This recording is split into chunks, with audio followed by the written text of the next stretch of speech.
ज़िंदगी का एक ज़ाती मुशाहिदा है कि कब्र की तन्हाई से पहले ना कुदरत बहुत बार हमें तन्हा करती है। अभी जब कोरोना था, ये भी सारा यही कुछ था।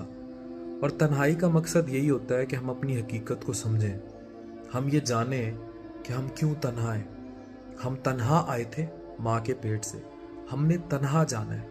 ये जो दुनिया की लज्जतें हमारे साथ जोड़ दी जाती हैं, दुनियावी लज्जतें, इनकी हकीकत कुछ भी नहीं है।